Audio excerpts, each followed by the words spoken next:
Hey guys, I'm Chris. Hey everybody, I'm Robert. And we're the Film Flamers. Yes. And per tradition, at the start of the month, we're here to shoot the flames. Yeah, it's time to talk about February. That's right, the month of love. And we're going to start by giving you some love by talking about your comments, questions, voicemails, emails, all the things. Yeah, and we're going to give you the latest horror news and trailers. And there's a lot, actually. There is. Things are picking up. That's right. This is what happens.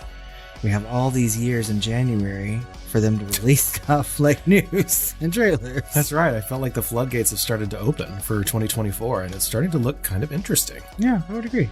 I think first we need to address the elephant in the room. What elephant? We haven't had a review in 5 months. Holy shit, you're right. Yeah, we're just so used to skipping over the review section now of our Shooting the Flames document that it's just become second nature. It's been since essentially September, I think. It's been 87 years. In Film Flamers time, it's been 87 years. Someone, if you have not given us a review, please show us some love, for the love of God. Yeah, we just want to read one. So it's a dry spell. Head over to Apple Podcasts or iTunes. Leave us a 5-star review. Tell us why you like us. We're going to read that on Shooting the Flames. And we should be close to 100 ratings at this point. So get us over the hump. And we're not interested in your 4-star ratings. Pull yourself together and give us a 5-star review. God damn it. I mean, please and thank you. I mean, really. But I feel like Apple Podcasts and iTunes is now an outdated medium. Right, but that's still what Rotten Tomatoes is going by if we ever want to become rotten. Yeah, we do. Really. Look, it's an arbitrary number. Just get us to 100. I think we need 17 at this point. So, and we'd like to read one. Yeah. So it's been a long time. That's right. But we do have lots of comments and questions. We do. Such. So from our Up in Flames episode where we talked about the best and worst movies of 2023, Dallas over on Facebook said, I listened to this episode today. I had not heard of Accused. I watched it tonight. So good, but so anxiety inducing. Thank you for the tip. Fire emoji. Awesome. I'm so glad. It's always fun to see throughout the year when people have listened to this episode, our yearly review episodes, what they missed and what we missed, and then how much they enjoy the ones that we recommended. And this is one of them. So we're so happy. And I'd love to hear other people. If you heard of Accused because of us, or you're just hearing about it now, go watch it.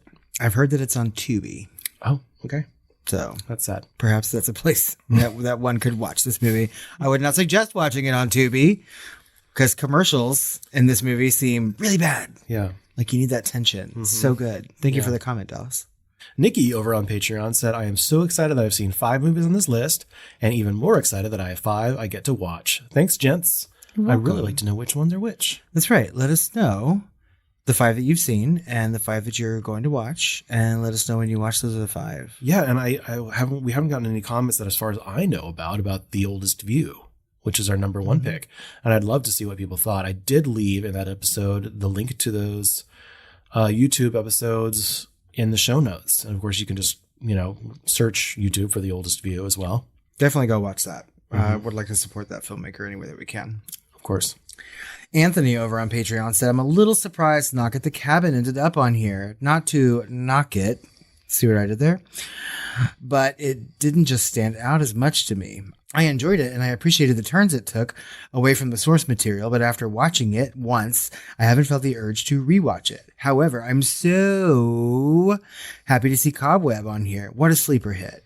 Yeah, I'm glad that you appreciated Cobweb, and I think the deal with Knock at the Cabin was it was just so competently made, well acted and everything else, and it just kind of stayed there, right? It was just kind of stayed on both of our lists. It persisted. Nevertheless, it persisted. It did. Yeah. So we saw that really early in the year, like we said in that episode, and it sort of just stayed, in the top 10. And perhaps in a year where a lot of the movies that were released, horror movies anyway, were, less mediocre, it might not have made it to the top 10. But and we haven't really thought about even rewatching things at this point because we've been just trying to watch everything we could. Yeah. But I will say, it's a really well-made M. Night Shyamalan movie that doesn't really feel like an M. Night Shyamalan movie. Yeah. So I stand by it. But Cobweb was surprising to both of us, I think, how much we liked it. Right. So, yeah, it definitely deserved to be on the list. Lestat over on email said, gentlemen, It's likely evident that I'm responding as I listen. I had debated asking the two of you if you would comment on the AMC Interview the Vampire show. I found it absolutely enthralling. The pacing, the atmosphere, all of it.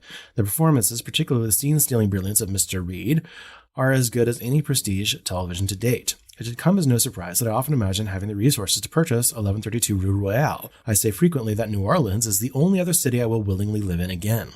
It is close cousin to my adopted town. My previous comment about Ridley Scott was entirely due to his absolute desecration of the story of Napoleon. You are correct. He has not made a good director for quite some time. A remarkable loss for us, as his talent has seemed to evaporate entirely. Although, owing to the onward march of time, I expect we will not have many more opportunities to be disappointed. It's uncharacteristically bright here. I think I'll seal out shadows and shade. Warmest regards, L. P.S. I'm curious as to why they recast Claudia. I was fond of her. I think that actress kind of exploded. I think she was cast in a couple other things, maybe some movies, I don't know. And she moved on because she seemed very, very well adjusted and got along with the cast as far as I know from everything I read in the behind the scenes and watched in the behind the scenes. But I did want to make special note of that show because I thought it was excellently done. And I wanted to make a special mention for long form. Obviously we're not too interested in the mainstream acceptance of what horror is or what the mainstream acceptance of what even what a film length is with The Oldest View split into 3 parts as a YouTube video on our number 1, Mm-hmm. So we will continue to talk about Interview with the Vampire. We'll get Robert to try and finish it at some point. Maybe as season 2 comes out. That seemed very pointed. Well, you'll have the complete story then too, and so you'll have an excuse. I wanted to wait till the full book came out. I mean, yes, that's true, and I believe I did say that. Right. But yes, you're quite right. I mean, I probably would be more likely to finish it then. Although I think about finishing it all the time. Okay. Especially when it's pointed out. You should. He continues, and he says, "Gentlemen, on pondering further, Skinamarink is the type of empty pretension that I find offensive. To the extent that it attempts a novel way of telling the story, it is, I suppose, a success. That's it. If I wanted to be sold an empty story while drowning in the blathering insistence that it had substance, I'd go to a Trump rally." We kind of agree. Not even kind of. I fully fucking agree. Well, kinda. Yeah. I kinda agree. Someone mentioned this movie to me today, and they're like, "Oh, Skinamarink," and I said, "Fuck that movie." It just came out of my mouth, And there was like, I was just like, no, fuck that movie all the way off. Like, I just can't. So I'm glad that you agree with us.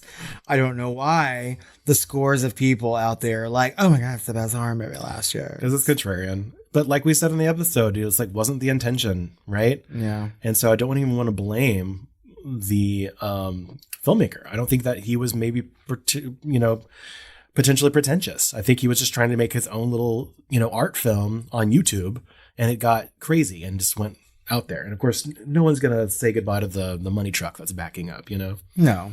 I mean, I certainly wouldn't. I'd be like, no, take some of that money away. I have no need for it. Yeah. No. But still, fuck Skinamarink. Yeah. From our episode on Dolores Claiborne, Penelope over on Patreon said, "Okay, so maybe I need to watch it again, but I got a real sense of retelling of an event, which was really insinuated that it might not be 100% truth. Maybe it's the way it was shot. Maybe I just wanted to second guess Dolores. I kind of left the movie wondering whether she basically got away with murdering Vera and wondering how much of the narrative told by Dolores and represented by Selena at the hearing was spin. Maybe I need to read it and rewatch. The staging of the stair scene seemed vastly different to me from that opening scene to the scene that Dolores recounted later." Thinking emoji. Yeah, so editing matters, I think, right? And so they really leaned super hard into certain things in making of this movie, as we know, talking about some of the silly things that they did in transitions. Mm-hmm. And this was really, really intentionally done to pull the wool over the eyes of the audience and trick them, right? And so I, in my heart of hearts, believe that the story that is unveiled to us at the end of the movie is the one that is true. Yes. Right. But they really go out of their ways to kind of give a fuck you to the audience, to put them in a different direction, right? They put the camera where it needs to go and let us only see and hear what we need to see to make it seem as likely as possible that Christopher Plummer, the detective, is the one that is correct, especially because it would be just a repetition of what she'd already done, essentially, a happy accident is a woman's best friend, and he's, kind of right. And everything is there to make it seem like she stands to gain by that, so I don't blame that detective. And I thought the same thing watching it. And I'm kind of shocked at myself that I didn't mention this during the episode, because I kind of felt the same way, Penelope. I'm not sure that I have ever felt that way while watching the movie, but I mean, it's really, really interesting to think about. I did second guess myself. What's interesting, it kind of brings up one of the biggest prestige horror things on TV right now is True Detective Season 4, Night Country, with Jodie Foster. And it's interesting because she's being asked about the history between her and another police officer. And it does a little flashback after her monologue, and it's showing her describe what's happening, and it's not matching what we're seeing. Oh. And it was a really interesting and kind of obvious way to show someone that's lying. Right? But they're a protagonist that's lying to kind of protect someone else. It still leaves it a little ambiguous, but for the most part, that she's covering up for someone. But it was really, really interesting and done well. And I feel like if that was the case, they would have done something like that for Dolores Claiborne, more like a reveal at the end or something. That is kind of interesting about True Detective, though. Now I really want to see that. I did before, but... And you get to see a corpsicle. Ooh. Now I'm hungry. From our episode in Misery, James over on Spotify said, "They stole the Alien score when Bishop rescues Ripley and Newt before Processor explodes." Yes, I almost mentioned that because in the trailer they used the James Horner's musical riff for the nuclear explosion in Aliens.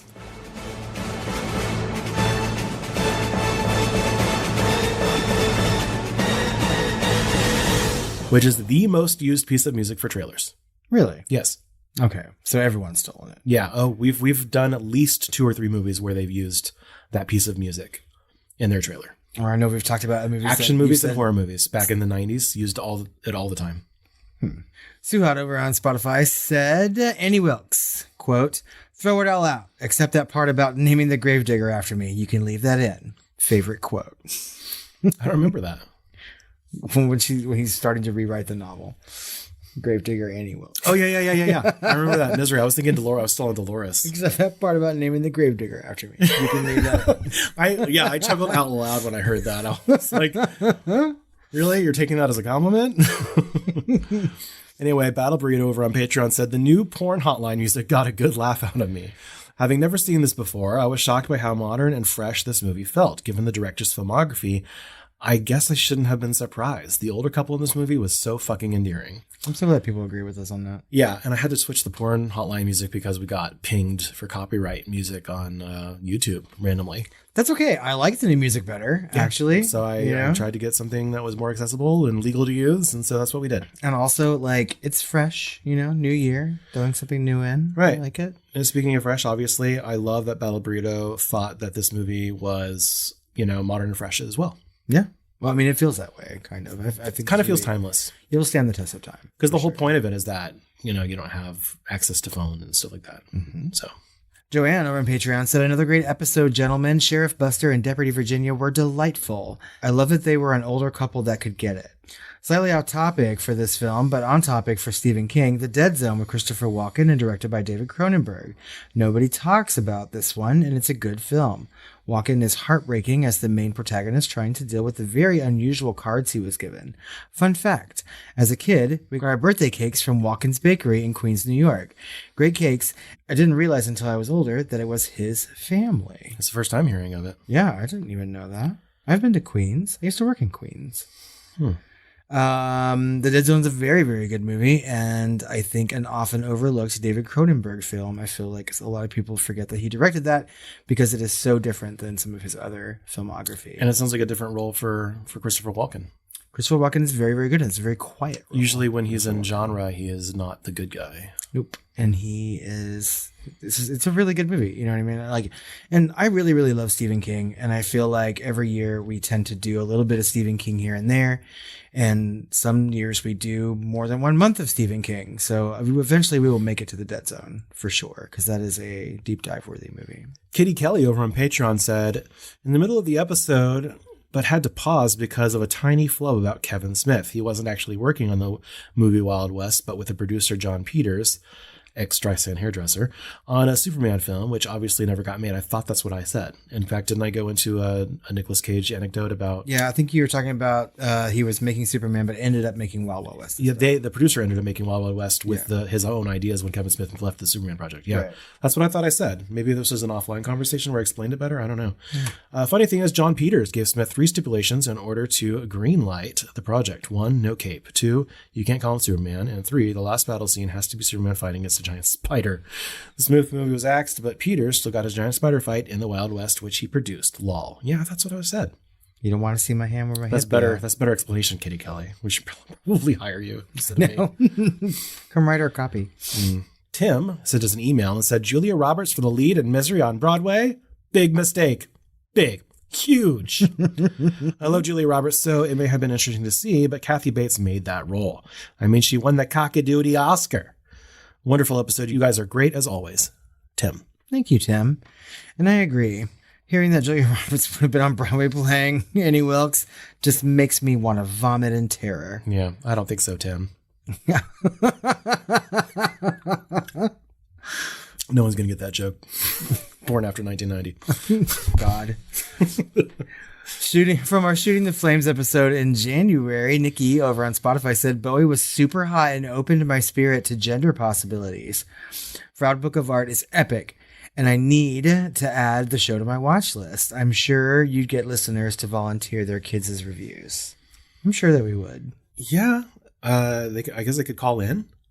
Mm-hmm. Yeah, they could call the hotline and just tell us in 3 minutes or less what you thought of the Dark Crystal or whatever. Yes. Oh my God, I would love to have voicemails of children telling us what they thought of movies. Yeah. Do that. Totes. Y'all do that with children. Yes, please. Yeah, whenever we do a gateway horror or something like, or whatever you want, actually, just get your kids to, call our hotline. We'll do it. We'll put them on the air.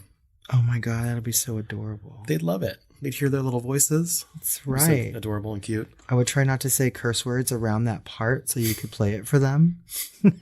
Here's your cock-a-doodle kid. Mr. Man. From our Rare Exports episode, Nicole over on Patreon said, this has sort of become a McDaniel family Christmas tradition ever since my husband and I discovered the shorts ages ago and eagerly awaited the feature film.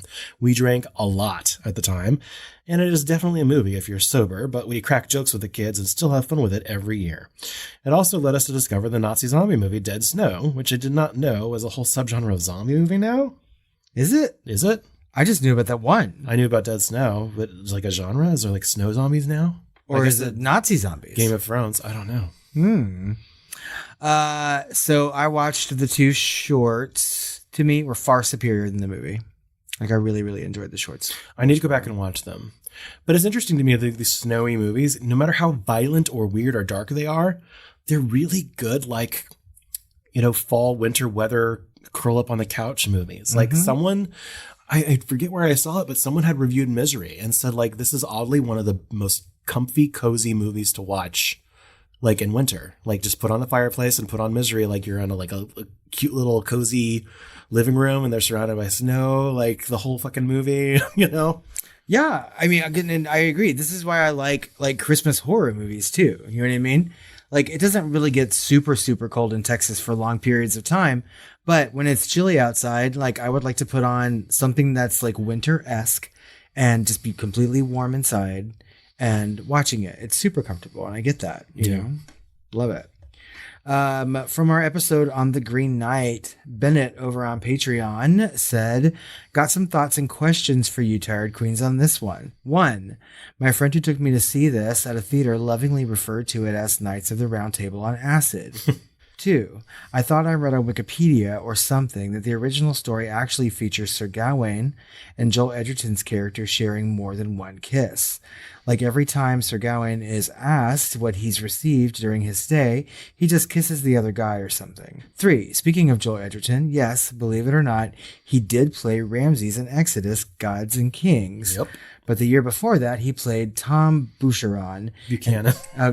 My God, why can't I read today? I just made Boucheron.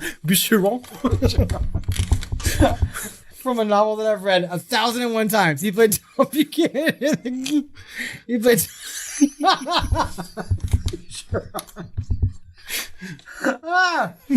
He played Tom Buchanan in The Great.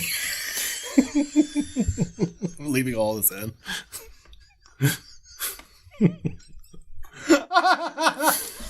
He played Tom Buchanan.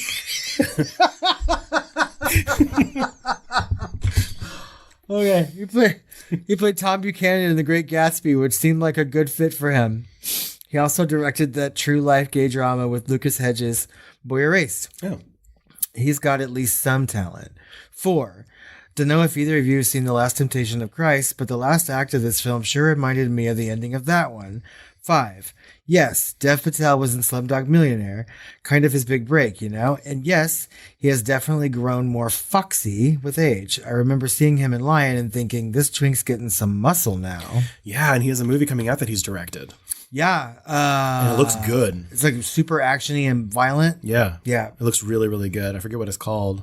Oh, it's like Monkey Man. Monkey Man is what it's called. Yeah. It's a Jordan Peele produced or something. Yeah. It looks good. Dev Patel stars and directs it. And it looks really, really well done and competent. But I'm really looking forward to that. And yes, I have seen Last Temptation of Christ, and I don't remember the ending, so I'll have to rewatch that. I have not seen it in a very, very long time. I have softened to Joel Edgerton, and yes, I do believe that when school plays do Sir Gawain and the Green Knight, there is like back and forth comedic kissing depending on the direction. I don't have a problem with Joel Edgerton. He's here, and yeah, I mean that's fine. He's fine. Yeah. I do love Dev Patel though. And Tom Boucheron. Am I on drugs right now? It's been a really long day, you guys. Joanne over on Patreon said, thank you for this episode. I've been curious about this film. Your deep dive actually broke it down in a way that makes me excited to see this one. Other review shows made it seem so ponderous and didn't do the film justice in the way you did. Thank you, God. Right. That makes me feel so good, Joanne. I thought that might validate a little bit for you. It does. And like, there was no way that like doing this episode, the way that Chris feels about that movie, that we would have like left any stone unturned. You know what I mean? So, well, and it's just really depressing because I was looking on, I was forced to sign in to Apple Podcasts to validate like they're doing some sort of weird thing where they're writing out everything that we say with AI or whatever, making it accessible for people. I don't know. Anyway, so I had to accept all these new terms and conditions. Meanwhile, while I was there, it was saying that only 30% of people finish Green Knight episode. Really? That have downloaded it and started listening to it. The vast majority of people abandon it about a third of the way through. Do you think it's because a lot of people haven't seen the movie though? They haven't seen it and they don't get it. We get really into like the more philosophical stuff because you have to. I went too hard on it, maybe. I don't know. But either way, the people that have seen it or are interested in it and have that patience to really talk about a movie and break it down, like, I'm glad that you enjoyed it. And if you do watch it and listen to the episode, maybe you'll understand it a little bit more in different ways because you're standing on the experience of people that have like studied the movie and then have seen it many, many times. Anyway, thank you very much, Joanne. And when you watch the movie, come back and tell us what you thought about it. Yeah, for sure. From our Shooting the Flames episode in November of 2023, Alex, over on Patreon, hey Alex, said, I kind of want a full film Flamers. I kinda want a full film Flamers Dream Warriors cover after that amazing harmonizing. Chris and I do harmonize well. Yeah. Right? We're the Dream Warriors. Don't want to dream no more. That was terrible harmonizing, but you get the picture. All right. Full cover coming soon. From our episode of Drop Dead Gorgeous. My goodness. Bennett over on Patreon said, my late father, who was also straight like Robert's dad, was also a big fan of this movie. So much so, he bought me a DVD of it for my birthday and urged us all to watch it right then. We had all seen it before, of course, but we were a little confused about his enthusiasm. Probably had something to do with the young girls competing against each other. He may have had a thing for Kirsten Dunst, too. This is how I know that my brain is not working, because while you were reading that and I'm listening, like actively listening, I was just like, who's Robert? I was like, Robert's dad? Who's Robert? I'm like, oh, it's me. I'm Robert. I am Robert. You're the problem. It's you. It's me. Hi. I am Robert. It's me. Yeah. I think it's also kind of like I feel like a lot of straight men probably were forced into this movie thinking it was a chick flick. Probably. And they came out of it and it was very much an anti-chick flick, much closer to like a dark much like a very dark comedy. Yeah, and so they ended up really liking it, and also there was some eye candy with the girls as well for them. So, and there's some dirty like straight guy humor in there, with all the. Yeah, I think with like Kirsten Dunst's mom, so like Ellen Barkin, like that character is real fucking like dirty and blue, And there's some just politically incorrect stuff in there that's probably refreshing to those folks. But also, I've never met a person who didn't like this movie. It's great. So it's a classic. From our episode on Legend, Bennett over on Patreon said, I can never get enough of hearing that trivia bit about Mickey Rooney not being short enough to stand next to Tom Cruise and hearing Robert howling about it too. Anyway, things like that can bring modern day messiahs back down to size. Right. That was probably one of our best fun facts ever. Because I remember that. It made me laugh so hard. Tom Cruise wasn't tall enough next to Mickey Rooney. Oh, shit. We got some questions and comments. Okay. From Bennett, he sent us a DM over on Patreon. He said, "Hey, Taryn Queens, I decided to make this my New Year's resolution. Less news, more Drag Race. Here. I've been consuming less news lately and gagging on different versions of Drag Race in the US and overseas in order to keep my sanity. I also just started one of the later seasons of the Boulet Brothers' Dragula on AMC+.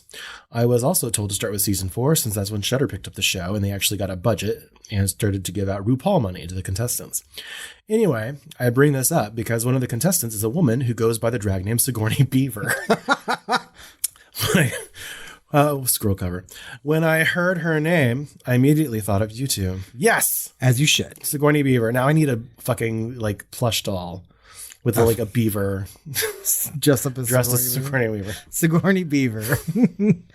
I only watched the first season of Dragula, like way back in the day. Like wait, don't we have a listener that makes plush dolls? I think so. Weren't you going to share like his pictures of plush dolls from Instagram if he ever got his Labyrinth? From his permission. I don't know if I got permission for that. But make some corny beaver. And also, I need to go back and watch Dragula, like the rest of it. I've never seen a single Shudder. I've seen trailers of it. It looks really, really cool. I watched like the first season of it, like way back in the day. But I mean, I knew it was really good. Yeah.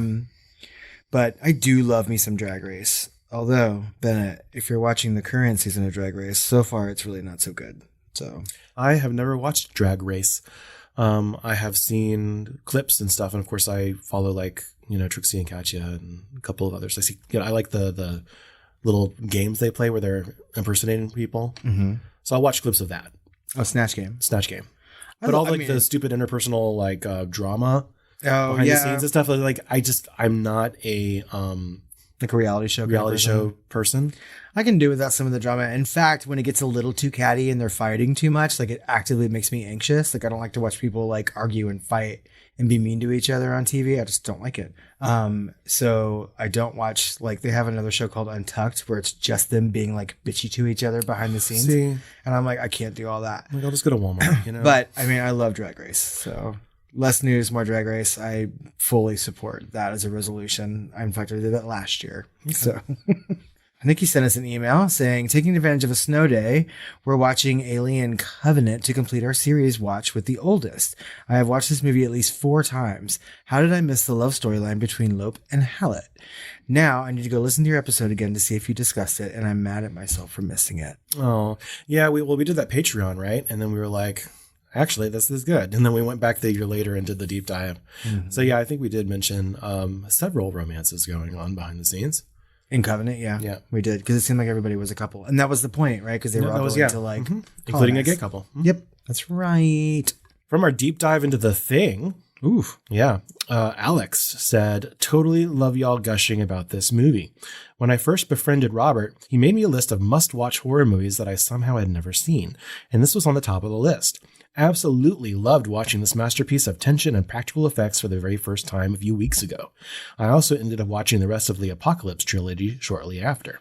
Your rankings are spot on for the rest of the series, but I absolutely loved Prince of Darkness for its interesting premise and equally tense build-up. Would love to hear your take about it sometime in the future."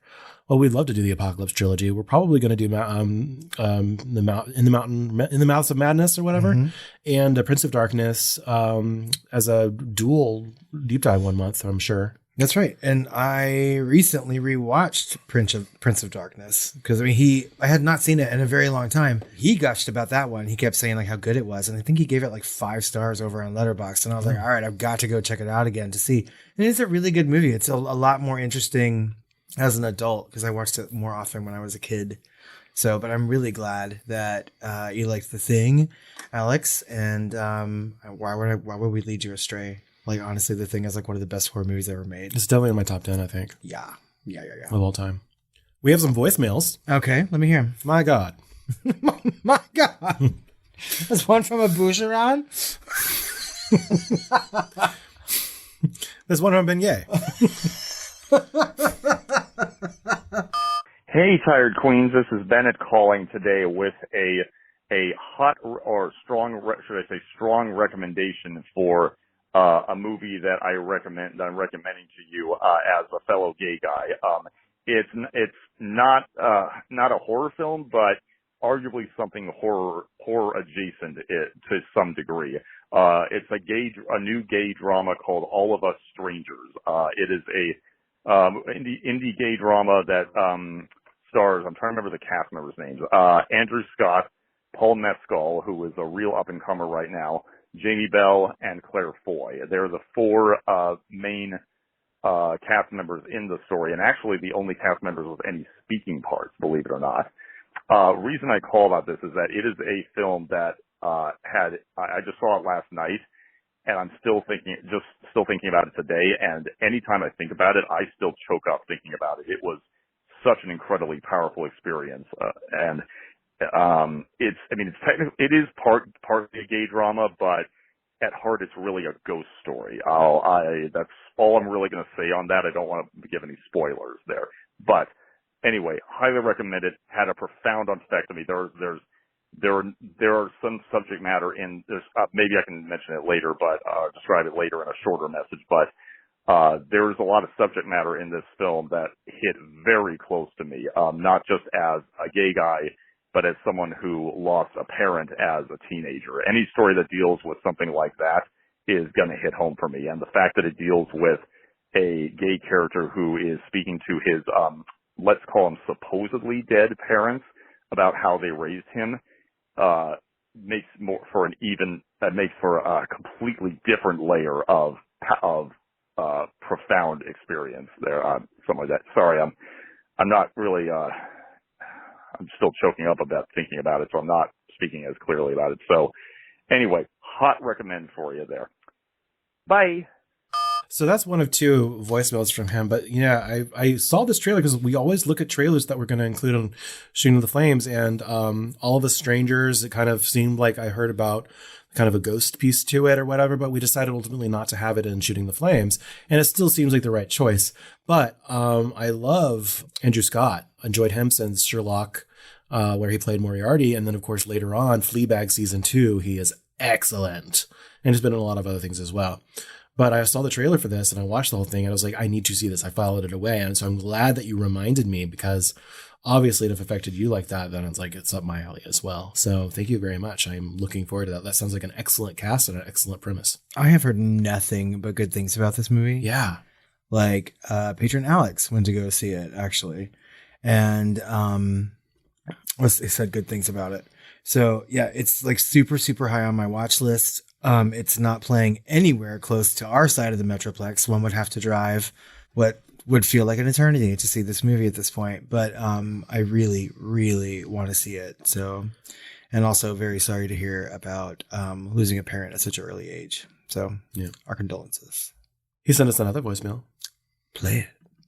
Hey, Tired Queens, it's Bennett calling back just to shortly follow up to my last voicemail about that film I mentioned, All of Us Strangers.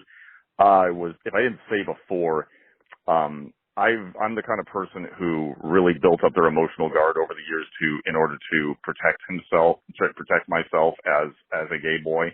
And so over the years, I made it really difficult for myself to cry at all over anything there. So, I'm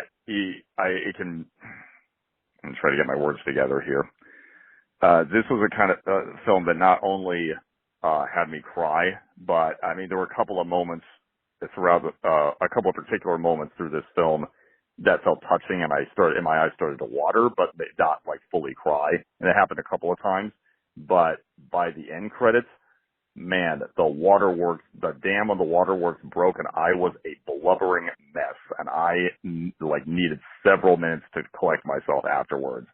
That shows you how significant a film this is, I think. I just wanted to add that to you. If and when you do get about to watching it, first off, get in touch with me so we can discuss it sometime. And, just my recommendation is to do that when you have a couple of hours to watch something, really deeply profound that deals with themes of grief and loss and as well as love. Yeah, that's all. Anyway, best of luck. Bye. Yeah, that's just it. That's all. Just something incredibly profound. Okay, fine. We'll watch it. Jesus Christ. We're going to see the movie. However, Bennett, I am the opposite, and I will cry at everything. So if you were blubbering in this movie, just imagine me times 10. There's a whole palette and spectrum of movie cry. There's Deep Into the Ocean where there's sustained cry. And then there's La La Land and Big Fish where there's an ending dumpster fire of a cry at the end. So, and there's pocket cries like Dumbo and, Nope, I tend to just let it all out every single time. But you're not a blubbering idiot. Sometimes it just depends. I guess you have the streaming too. You get the pretty Hollywood tears. I do. The rest of us are Claire Dancing about. Yes, for Claire Dancing. However, when I saw Call Me by Your Name, something about the end of that movie I felt to be very profound to me, and I don't know why. It was nothing like my experience. However, when I left the theater, when I saw that in a movie theater in a mall, I took the back exit out instead of walking out because I was still crying during the end credits. Mm-hmm. And I had to, I remember crying for 5-10 minutes by a dumpster. I was just before I could go to my car. Collect yourself. Yeah. So I get it, Bennett. So I'll be watching this in the comfort of my home. And I'll be crying in the comfort of your home whilst we watch it. So were you saying that it's still in theaters somewhere? Mm-hmm. It's in theaters now. Damn. All right. Well, we'll have to wait. We have another voicemail? Yes, we do. Oh, my God. Why do I keep saying that? Oh, my God. This one's from Nimbley Wembley. Hey, Film Flamers. Nimble Wembley here. I love you guys, Robert and Chris. Been listening for almost a year now, so I hope I don't tread on any old territory, but I've got a couple of questions I've been wanting to ask you guys for a really long time. Number one, if you guys could remake any horror movie as a Muppet movie, which one would you do? And which Muppets would be in it playing what parts? And which humans would you guys use in the movie? I think that'd be really cool and really fun to do. All right, we're going to break this up because I'm going to answer this right now so we can have two different thoughts. Okay, first of all, I wish that I had more time to answer this question. I feel like I could spend a very long time talking about it. Go ahead. What are you going to say? All right. So I thought about this a little bit, right? Because I read the transcript. I didn't ever listen to this. We would try and listen live, so things are fresh, but I couldn't help myself. So I read the transcript yesterday in preparation. And I thought about it for a little bit, and I was just like, Midsummer. Oh my God. And I'm going to reverse it. So it's not Miss Piggy and the big cry roll. It's Kermit. Aw. Right? And then Miss Piggy's going to be the girl that is trying to get the other guy with her period blood or whatever. And then there's so much singing and weird dancing going on in the background. I feel like that would be hilarious. It really, really with would. A bunch of Muppets. Could you imagine going through the archway and it's just a bunch of Muppets doing that singing or whatever. And then the maypole with a bunch of Muppets frolicking around Dark Crystal style. It's great. Yeah, fling. Well, so oh my God. And then the Kermit, an older Kermit suicide fall from the rock or whatever. Or what? It could be Statler though, falling from that rock. Come on! Right before we were recording this, I saw the transcript and I was just two Statlers, Waldorf Statler falling from the rock. I was thinking about it because we had a little bit of time before I came here to record. This religion. And the first thing I thought of was kind of Midsommar or something Ariosto-esque, but I don't know. I need more time with this question. Something with singing and dancing. You know what I mean? Back Black Swan with Miss Piggy. Or I just need something silly. You know what I mean? I was thinking maybe The Shining with Sam the Eagle as playing the Jack Nicholson part because he's very matter of fact or whatever the fuck. And I could just see Miss Piggy running around in that stupid corduroy jumper. You know? Or Animal. like Beaker and Bunsen playing the twins, like holding hands at the end of the hallway. Like, I think that would be fucking hilarious. Yeah. Well, Honestly. any movie is made better with Muppets. Yeah, I was going to say any fucking movie would be better with Muppets in it. Certainly The Voyage of the Demeter. Well, which you actively said would have made that. I wish that I was watching Muppet Treasure Island, really. Tim Curry and Kermit. I feel like we could devote quite a bit of time on this particular question, and I want to think about it more and come back with a better answer. But for right now, I really want to see Sam the Eagle play the Jack Nicholson role in The Shining. Okay. However, Midsommar would be fucking amazing. I don't know. I feel like Gonzo would make a good Jack Nicholson. Well, I like it. I also like Kermit because like his mouth moves just such a way when he's going crazy or getting frustrated or angry. It crunkles up a little bit. It'd be so cute and endearing and be like, hit me with a baseball bat. I don't care. Well, we've already made a shirt that has a Muppet as a May Queen, so why not get the Swedish Chef? I mean, like, come on. You're right. I accepted myself. Everyone, head over to thefilmflamers.com where you can click on our store and get that shirt. It's the Swedish Chef dressed up as the May Queen from Midsommar. And it says, highfalutin. Highfalutin. What's the second part? And then number 2, if you guys could Frankenstein your own horror movie from other horror movies, what plots would you use? What archetypes would you use from other movies to put that together? And setting, who would be the villain, the skeptic, the scholar, the old wise person, the protagonist, maybe the sexy couple. Just what movie would you guys put together? Would love to hear your opinion on that, guys. Thanks so much, and flame on. Thanks. Flame on. Isn't that the Human Torch? Yeah. It's Marvel, right? Yeah. Did we ever say that? No. Flame on. Flame her on. We will. We thought about this before a little bit. We've done sequel ideas really early, and so that's some fun mishmash. I think what did we do? We did what was the Glenn Close movie with wasn't Fatal Attraction. Fatal Attractions, and the sequel was their kid was Sigourney Weaver going to Alien. So that's a mashup. The things that you don't expect, you know what I mean? Like Basic Instinct, and RoboCop. Together or something. But the thing that I keep thinking of multiple episodes throughout the last 5 years has been, especially now that we've done a top 13, has been like any given supernatural movie that we've done and then just watching Mulder and Scully walk on frame. Oh my God. You know what I mean? Just like instantly would make it better. I have always wanted like an Expendables horror movie. You know what I mean?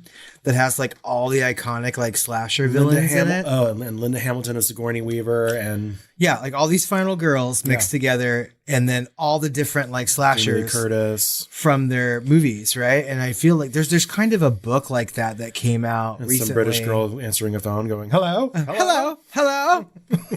So I think that'd be great. I would just love to see like Freddy Krueger, Jason, Michael Myers, Ghostface, like all these people, like all in the same movie. That like I have always wanted this. There's no way in the world that it would ever be good. You know what I mean? Well, like, it would be Jason versus Freddy was way better than it deserved to be for like the wrong reasons. Yes. You know what I mean? But like, there's no plot you could actually have really with all these people, all these different villains in it. But I would love to see that. Like my little fan horror boy heart would just explode if all these like properties were in the same movie. So I feel like these two questions are really, really good. I just need more time, really. But also, like, guys, listeners, let us know what you would put. What movie do y'all want to see with Muppets? Which horror movie? Thank you for that voicemail, Nimble Wimbley. Nimbly Wimbly? Nimbly Wimbley. We have a new patron. We do? Yeah. How do you say that? Sinistero? Sinistero. Sinestero? Signs the row? I don't know. Signs. It's like a math term. They joined at the Film Flamer tier. Thank you for joining the Patreon family. But we have to shout out our patrons at the Film Flamer tier or higher. And at the $25 Inferno level, we have... Call me Lestat. Kimberly. And Penelope. And at the Flamer level, we have Anthony. Ashley. Ben. Big Dave. GlazedDonut. Jessica. Lisa. Nikki. Rosie Red Leader. Sinistero. Wallstritch. And William Skinner.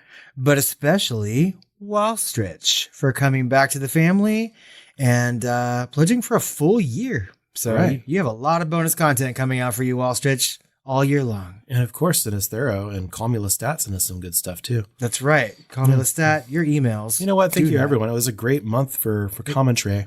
It really was. All the commentary. In fact, a lot of the people on this list that we just listed your name out sent us lots and lots of things. So Yeah. love it. Horror news. So there are two pieces of horror news that I think we need to talk about back to back because it's all about like travel. And it seems like people are making very bespoke horror destinations that we can visit, right? We recently talked about they're going to be like a Universal Horror Nights kind of thing that's opening in Las Vegas. That's going to be going year round. But now Universal Epic is a park that's going to be opening in 2025 down in Orlando. And they're going to have a whole dark universe section where they're reimagining some of the classic Universal monsters and using them in a whole section of the park, complete with rides, shows, etc. Wonderful. So I am super looking forward to that. But also, Blumhouse is partnering with the Stanley Hotel, which is the hotel that inspired Stephen King to write The Shining over in Colorado. And they're creating sort of a horror destination there with like a film exhibit, or it's all like devoted to horror films that you could like go and tour while staying at the Stanley Hotel. So hopefully we can add these to our travel docket when they're available, and people start making some more of these like horror things that we could travel and do, because I certainly want to go. It's like a pilgrimage. I still need to show you that place at Mount Washington. I really feel like that's like the shining place. I mean, On the where Ghost Hunters. Oh, the yeah. room across from us, like a whole episode dedicated to it. That's right, you had all those videos from that, right? Yeah, it's great. Anyway, Danny Boyle and Alex Garland are reteaming for the long-awaited sequel to 28 Days Later and 28 Weeks Later, titled 28 Years Later. I had no idea. Shocking. That it would be called that. And he might be directing 2 more after that, so it might be a new trilogy. Really, Danny Boyle's doing this. Yeah. Okay. And Alex Garland, and then of course our actor. That's right. Gillian Murphy is signing on to produce as well. I read And that so today. He may actually be, so the whole band's coming back together. That's good. I mean, and they need to, because otherwise I feel like the movies might suffer a little bit. I wonder if they're going to use those 20-year-old Canon XLS cameras to make it look the same. That'd be great. Make it look the same a little bit. Yeah, because time stopped back in like 1999 or whatever the fuck it was. 2004 or whatever this came out. I don't know. 2002? 2001, right? They filmed during 2001 because of that anecdote. They were filming the party sequence, the little celebration sequence on 9/11. Yeah. And it came out in 2002, I think. Anyway, regardless.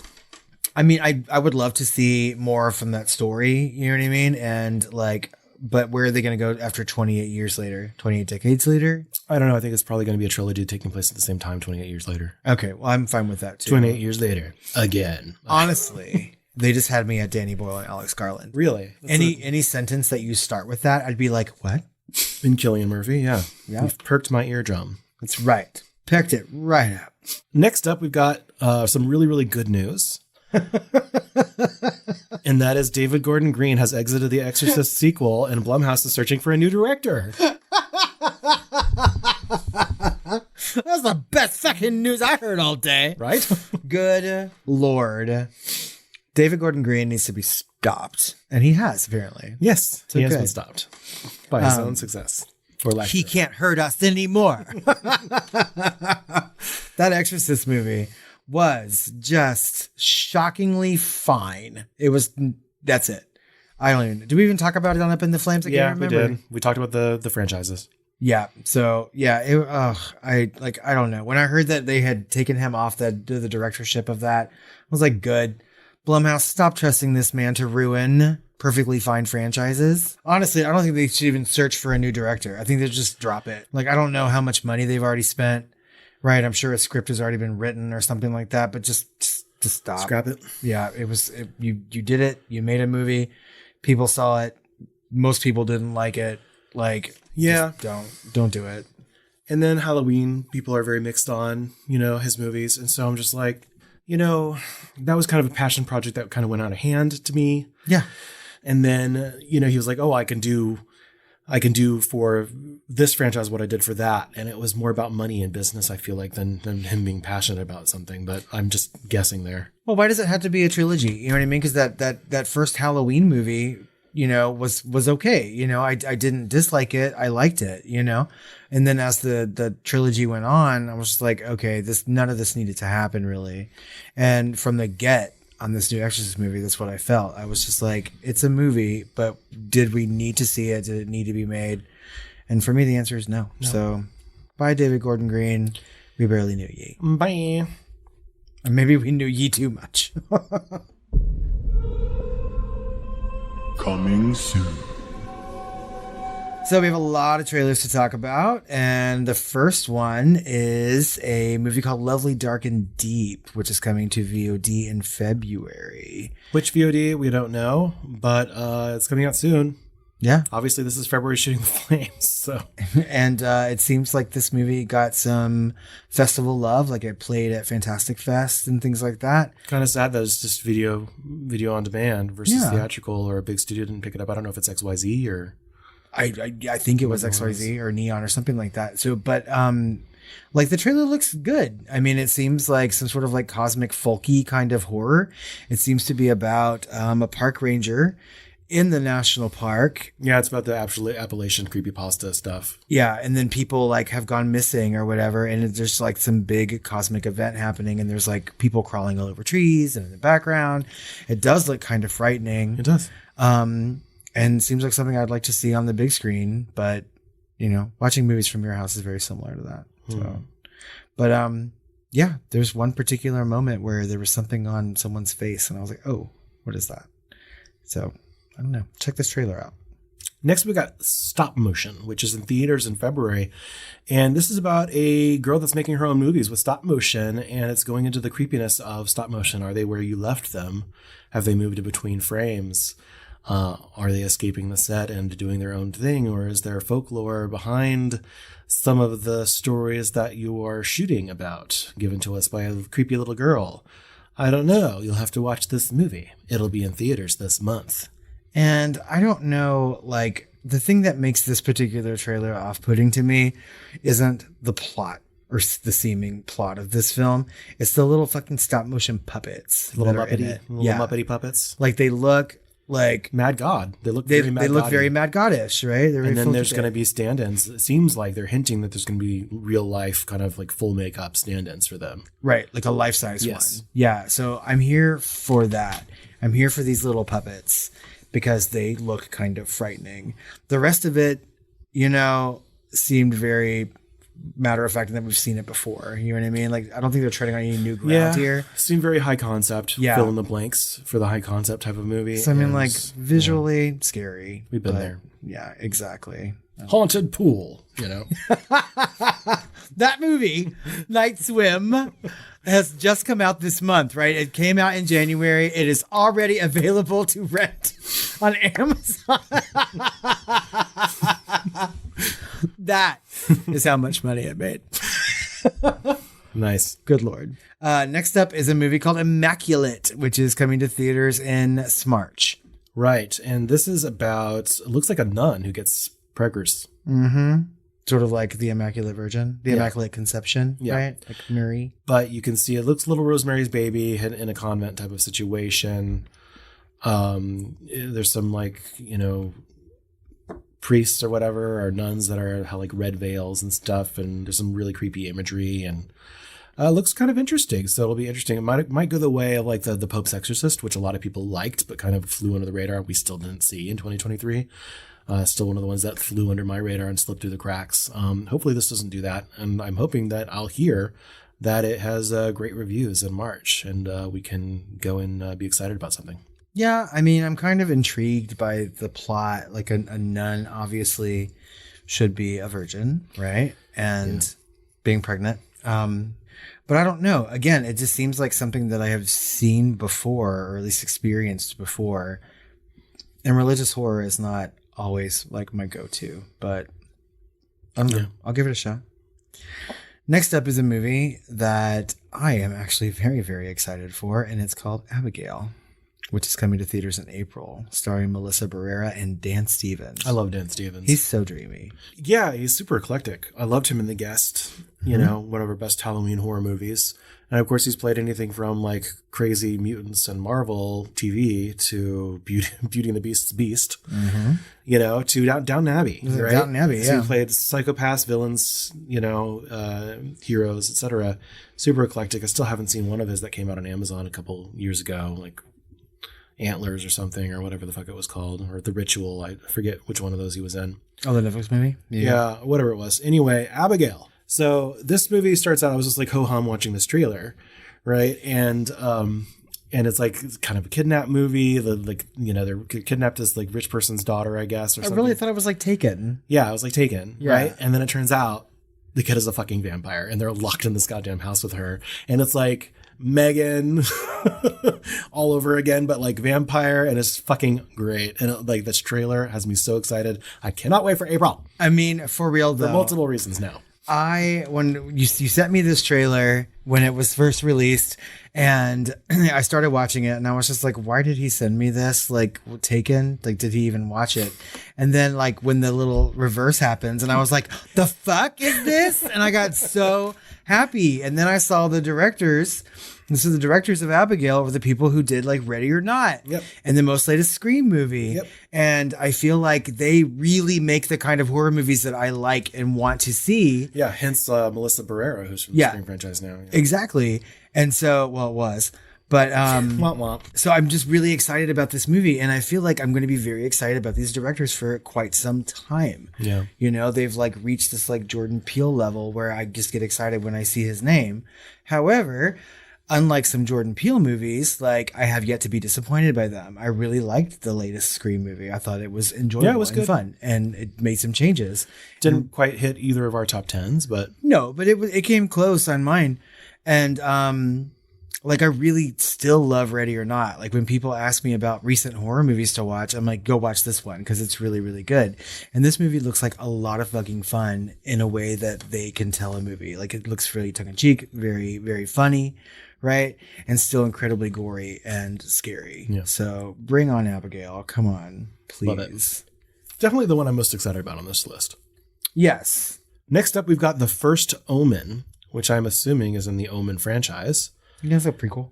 And this is coming to theaters in April as well. And it stars Ralph Ineson of, The Witch fame and Bill Nighy of everything, including the Underworld series. Of every British movie. Yeah. And so, and Love Actually, I guess, which I've never seen. And Pirates of the Caribbean, right? He played the octopus beard guy. Anyway, so this looks interesting. I'm not quite sure the time of this that it takes place in. Maybe... Obviously, it has to take place earlier than like the 60s, I guess, or something. I don't know. So how old was Damien in The Omen? Do you remember? It was like his 6th birthday or something like that, probably. Maybe. So, I mean, like, this is about the birth of Damien, or the gestation of Damien and its birth. Oh, Right. see, I thought it was like another Omen that was failed or something. No, I think this is like the first Omen, like literally meaning like the first one before the Omen. Like, I think this is supposed to be about like Damien being brought into the world. Okay. Because he's adopted by whatever his name is, like the ambassador. Yeah, it's gonna show like maybe it'll show like his mother, which is supposed to be It's supposed to be a horse, right? no, not a horse. It's supposed to be a jackal. A jackal. Yeah. Yeah. I don't know. I really, really like the Omen, like the first Omen, Yeah. the Omen. But The first one. like, and I've never really seen the rest of that series, although I hear people like it a lot, right? But I really like the Omen. Yeah, I think the and- second or third one has Sam Neill grown up Mhm. as the guy. I think that's all right. It's not a bad franchise. The first one's obviously the best with Gregory Peck and all that, and the remake was well acted and well done, but just didn't hold a candle to the original. No, and they can't. But like this one, it seems like a cool trailer. They really didn't give away too much. It's really just a whole bunch of things happening in reverse. Yep. Um, Yeah, I love that it started with the baby and then like went backwards, and it was really, really, really unique for a trailer, and I liked that. So I'm here for it. I will watch it. I like The Omen enough to give a prequel a chance. You know what I mean? And maybe I'm wrong. Like the trailer doesn't give too much away, which I think is really good for that. Like let people go in blind. So hopefully they don't release a whole shitload of trailers leading up to it in April. But I guess we'll have to see. Coming to theaters in May is a movie called Tarot. And this movie was originally titled Horror Scope. Okay. Yeah. Which and it was on a lot of like upcoming horror movie lists that I was seeing like right around the end of last year. Right. And I was like, I don't know what this is. But then when this trailer was released, they were like, yeah, it used to be called Horoscope. So they changed the name of it quickly and threw it on this trailer. But this trailer kind of surprised me, actually. Like I didn't know where it was going to go. And then by the end of it, I was like, this really feels like 13 Ghosts. Yeah, because it's showing like the like realizations of a bunch of the cards, and they're all horrific versions of those drawings, right? They're not just like Renaissance-y looking, they're very dark looking, right? Mm-hmm. And so like Knight of Cups might be like, you know, some really creepy ass like Grim Reaper-y light looking guy or something, you know? And so it looks really, really like, it looks obviously like popcorny temple horror. Oh yeah. You know, this is not a deep movie, but I'm here for it. I mean, it could very easily be some sort of PG-13 movie, you know what I mean? But if they go the way of 13 Ghosts and like really take the time to create like really cool like monsters, like I'm totally here for that. It almost seems like they tied in Fate to it as well. So it's not just 13 Ghosts, but it also seems like a little bit of Final Destination. Final Destination-y. Yeah, I mean, well, of course, like Fate would probably play a part of it if it were called Horoscope. You know what I mean? So like it would go hand in hand. Horoscope. Yeah. But yeah, I'm here for it because I think those monsters look kind of cool. So yeah. Next up, we've got a movie called In a Violent Nature. And this is coming out to Shudder sometime in 2024. So In a Violent Nature played at Sundance recently and got a lot of buzz. It is a slasher movie that's told POV from the slasher, right? A la like some like the original Friday the 13th, things like that. Yeah, so it's like the reverse perspective. And so it's like, you know, we get a lot of quotes at the beginning of this. Mm-hmm. That's like, this is like no horror movie you've ever seen because it's so high concept, probably. So we've yet to see if this is actually good. The fact that it's coming out to Shudder. I don't know if Shudder has put things in theaters before. They have. So it'd be interesting to see what happens if they actually can put this in the theater or if it's just going to come out there. That doesn't mean to say it's going to suck. No, and I feel like sometimes we get a little burned from Sundance. I mean, because last year, Run Rabbit Run was one of like the bigger movies that got a lot of buzz, horror movies out of Sundance. And like, Talk to Me, I didn't really hear much about it all. Right. You know? It's like this year's like let the TV, the light of the TV or like the TV light glow or something. I saw the light of the TV glow or something. And that's supposed to be like super queer oriented too, like queer horror. And so like, I'm kind of excited about at least these two horror movies coming out of Sundance. Mostly because I like slashers. I like it when they do something different, even though I feel like slasher POV is not anything new for that subgenre. But one of the quotes on this trailer says best kill of the year. And I am always here to see what people think that is. Yeah. So bring this movie on. Plus, I really like the title. Same. Mm-hmm. So let's see it just for that. The last trailer we're going to talk about is really not a trailer as more of a teaser, but it's a series of teasers that was kind of pieced together. A couple weeks ago, a teaser was released for a movie that we did not know the title of it, and the internet kind of exploded. And like horror movie circles on social media were talking about what this movie could possibly be. And people knew that there was a movie coming out in 2024 called Longlegs, starring Nicolas Cage and Micah Monroe, directed by Oz Perkins, which we've talked about on the podcast before. And I think we all know at this point that this is what this teaser is about, right? Or the movie that's... It's hard to tell, right? Like, this is the director that did Black Coat's Daughter, which I haven't seen, Gretel and Hansel, which I did, which is a little art house. Yep. And then I Am the Pretty Thing That Lives in the House, which I also did not see. I've seen all these movies. Okay. So, and I really, really like Oz Perkins. I think the Black Coat's Daughter is really, really good. Gretel and Hansel, like, wasn't my favorite whenever we saw it in the theater and did that hot take episode on all those years ago, if you recall that episode. Wow. So, and I'm the Pretty Thing That Lives in the House is good, but it's very, very sluggish.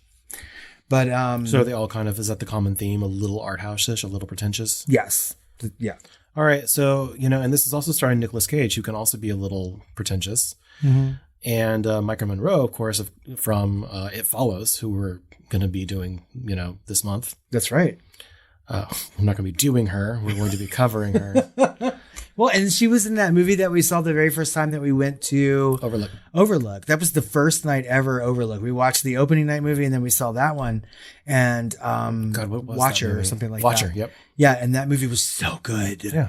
You know, and so like I really, really like her and I love that she's still doing genre stuff. But like this movie is supposed to be about a serial killer. And like the very first teaser that was released for this was just like a still image of a family. And then you hear this 911 call in the back about someone's daughter. Right. And I don't know, this movie since then has released like poster art. Like this week at the time of this recording, the poster art looks really cool. Like, yeah, and we debated not even covering this episode because I think the full trailer is going to be on the Friday after this was recorded.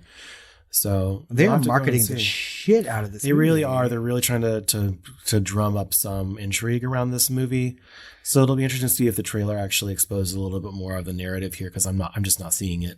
No, I mean all I know is it's a serial killer movie. You know, with Edgar Monroe and Nicolas Cage and this Oz Perkins as the director. So I mean, like I'm intrigued enough. So we'll see. But like out of this group of trailers, like I don't know. You know, we just talked about our feelings on 2023 as a whole when it comes to horror movies, and neither one of us were too impressed with 2023, and so I'm like, 2024 has to redeem itself. And like here we're just talking about 7 movies. 8 really, if you want to count that teaser as a trailer, and I don't know, it seems like kind of a mixed bag to me. So, but yeah, I guess most years are like that, and I guess it's just now February, so we have a ways to go. Yeah, but I don't know, some that I'm really looking forward to, some that I can kind of do without, and others I'm like, well, maybe. Yeah, we'll see. Just like last year, right? I mean, I feel like it's still a pretty good year when we can still say movies are good and we can recommend them outside of our top 10. Yeah.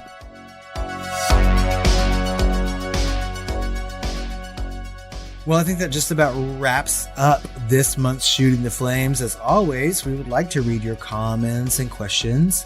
So you can find us on social media at The Film Flamers on Twitter, Facebook, Instagram, Threads, all the places. You can email us at tiredqueens@filmflamers.com or call our hotline at 972-666-7733. Call us and maybe we'll let you talk to Tom Boucheron. Boucheron. Oh my God, I'll never live that down. Wrap your immaculate long legs around me in a violent nature. Wow. Stop motion.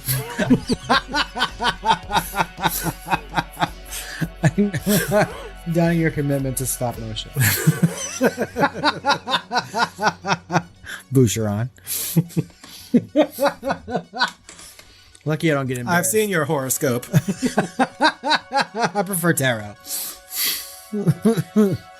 All right, guys. Well, meet us up next week when we are covering Possession and It Follows the week after that. Right. So we're going to be celebrating lots of Valentine-y type of movies with sexually transmitted demons and spirits. I feel like the theme this Valentine's Day is all about breakups and how they can go bad. Yes. So, good. Like we mentioned earlier, we need some reviews.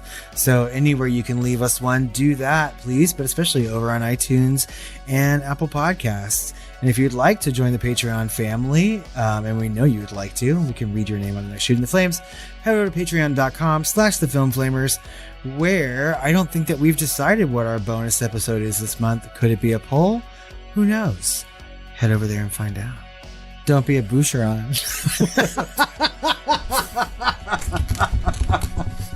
Well, Robert. Yes, Chris. I think it's time to give our wagging tongues a rest. And have some sweet dreams. I will never forgive myself for reading that wrong. Although it's gold. Comedy gold. Yes. Deke.